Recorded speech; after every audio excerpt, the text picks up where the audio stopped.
Cigarette, বিড়ি, জর্দা এগুলি সবই হারাম, কিন্তু এগুলির বিধান কি মদের মতো? মদ খেলে চতুর্থবার তওবা কবুল হয় না, এই ফতোয়া কি এগুলির জন্য প্রযোজ্য? দয়া করে পুরো বিষয় জানাবেন। যদি কেউ কয়েকবার তওবা করে তারপরে এগুলি ছেড়ে দেয়, তারপরে তার বিধান কি? দুনিয়াতে বেঁচে থাকা অবস্থায় ওই ব্যক্তির ক্ষমা পাওয়ার উপায় কি? দয়া করে বিস্তারিত জানাবেন। প্রথমত বলে রাখি, সিগারেট, বিড়ি, জর্দা এগুলি হারাম। আপনি যা বলেছেন তা সত্য, এবং হারাম কবিরা গুনাহ। যেটা হারাম এটা করা কবিরা গুনাহ, বড় ধরনের কবিরা গুনাহ, কোনো সন্দেহ নেই।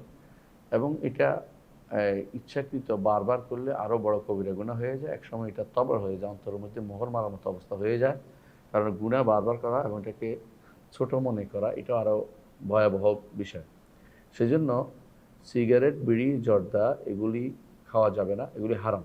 এগুলি মাকরু বলা যাবে না, মাকরুয়ের তো অপছন্দনীয় এগুলি বলে অনেকেই এটাকে স্বাভাবিক করে নিচ্ছে। না, এগুলি হারাম। এগুলি ইউরোপিয়ানরা আমাদের দেশে তাদের কালচার প্রচার করতে চায় এবং এর মাধ্যমে কিছু লোককে এমন জিনিস খাওয়াচ্ছে, বিশ্বের সমস্ত সমস্ত ডাক্তার একমত যে এগুলি ক্ষতিকর। সবাই সবাই বলে এগুলি ক্ষতিকর। আর ইসলামের দৃষ্টিতে এগুলি হারাম বিভিন্ন কারণে। এক নম্বর কারণ হচ্ছে এগুলি ক্ষতিকর। আর রাসূলুল্লাহ সাল্লাল্লাহু আলাইহি ওয়াসাল্লাম বলেছেন, লা দরারা ওয়ালা দিরারা, যে ক্ষতি করা যাবে না এবং ক্ষতির শিকারও হওয়া যাবে না। এর অর্থ হচ্ছে নিজেও ক্ষতি করবেন না, ক্ষতির পদ্ধতি অনুসরণ করবেন না, ক্ষতি দিয়ে ক্ষতিও প্রতিরোধ করবেন না। সুতরাং আপনি কখনো এই এই ক্ষতি নিতে পারেন না, ইসলাম এটাকে অনুমোদন করে না, এই জন্য এটা হারাম। দ্বিতীয় যে কারণে হারাম তা হচ্ছে যে এইগুলি বিড়ি, সিগারেট, জর্দা এগুলো খবিস। আর আল্লাহ তাআলা কোরআনে কারীম বলেছেন, ওয়া ইউহাররিমু আলাইহিমুল খাবাইস, তোমাদের জন্য খবিস জিনিসকে হারাম করা হয়েছে, সেজন্য এগুলো খাওয়া হারাম। এগুলি খাওয়া হারাম কারণ এগুলো খবিস, এবং এই জন্য এগুলি নিকৃষ্ট, সবাই বুঝে এগুলি। ৩ নম্বর হচ্ছে যে কারণে হারাম তা হচ্ছে এগুলো এগুলো এগুলো হচ্ছে অপব্যয়। আল্লাহ তাআলা কোরআনে কারীম বলেছেন যে, কুলু ওয়াশরাবু ওয়ালা তুসরিফু, খাও পান করো এবং ওয়ালা তুসরিফু, ইসরাফ করো না। আল্লাহ তাআলা আরও বলেছেন, ইন্নাল মুবাদ্দিরিনা, আল্লাহ তাআলা আরও বলেছেন, ওয়ালা তুবাদ্দির তাবদীরা, তোমরা অপচয় করো না। ইন্নাল মুবাদ্দিরিনা কানু ইখওয়ানাশ শায়াতিন ওয়া কানা শাইতানু রাব্বিকা কাফুরা, যারা অপব্যয় করে তারা শয়তানের ভাই। নিয়ম হচ্ছে অপব্যয় কখন হয়? যে জিনিস হারাম এখানে ১ টাকা ব্যয় করা অপব্যয়, এটা হচ্ছে নিয়ম। আর যেটা হালাল টাকা, হালাল জায়গাতে টাকা ব্যয় করা অপব্যয় না, অথবা প্রয়োজনে টাকা ব্যয় করা অপব্যয় না। এগুলি হচ্ছে অপ্রয়োজনীয়, এগুলো ক্ষতিকর জিনিস, এই জন্য এটা এই ৩ নম্বর কারণ হচ্ছে হারাম। ৪ নম্বর যে কারণে হারাম তা হচ্ছে এগুলি মৃত্যু ঘটায়। আর যে জিনিস মৃত্যু ঘটায় এটা মৃত্যুকে বেছে নেয়া, হত্যা করার মতো গুনাহ। এই জন্য আল্লাহ তাআলা বলেছেন, ওয়ালা তাকতুলু আনফুসাকুম ইন্নাল্লাহা কানা বিকুম রাহিমা, তোমরা নিজেদেরকে হত্যা করো, আল্লাহ তোমাদের উপর দয়া দেন, আল্লাহ তোমাদের উপর দয়া দেন। সমস্ত ডাক্তাররা একটা কথাই বলে যে এটা মৃত্যু ঘটায়, ধূমপান মৃত্যু ঘটায়। কেউ বলে ফুসফুসের ক্যান্সার, কেউ বলে অন্য ক্যান্সার, বিভিন্ন রকমের রোগের কথা বলে, এবং অনেকেই বলে যে যেই ব্যক্তির এটা থাকবে, বিড়ি, সিগারেট, জর্দা এগুলি খায়, তাদের এই রোগ এগুলি ভালো হতে চায় না, কারণ তারা তাদের অন্তরের মধ্যে সেটা বসে যায় বা তাদের লিভার নষ্ট করে ফেলে, পচায় ফেলে, বিভিন্ন কথা তারা বলে থাকেন, এবং এটির সত্যতা আছে, ডাক্তাররাই বলে, পরীক্ষিত জিনিস।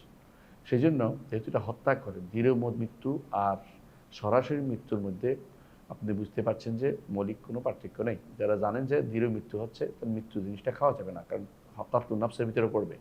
আর কাতলুন নাফস বললে হাদিসে আছে, রাসূলুল্লাহ সাল্লাল্লাহু আলাইহি ওয়াসাল্লাম বলেছেন, কেউ কাউকে হত্যা করলে হাসরের দিন সেটা দিয়ে তাকে শাস্তি দেওয়া হবে। তো এই জন্য এর থেকে বাঁচার জন্য আপনার চেষ্টা করা হচ্ছে। আমি 4টি কারণ বলেছি যে কারণে সিগারেট, বিড়ি, জর্দা এগুলি খাওয়া হারাম, কিন্তু এগুলি মদের গুনার মতো নয়। যারা মদক মুস্কির হিসাবে তাদের মনে করছেন যে এগুলি খাইলে তাদের মাতলামি আসে, এই মাতলামির কারণে এগুলিকে হারাম করা হয়েছে, এগুলি খাইলে নেশা হয়, এই কথাটা শুদ্ধ নয়।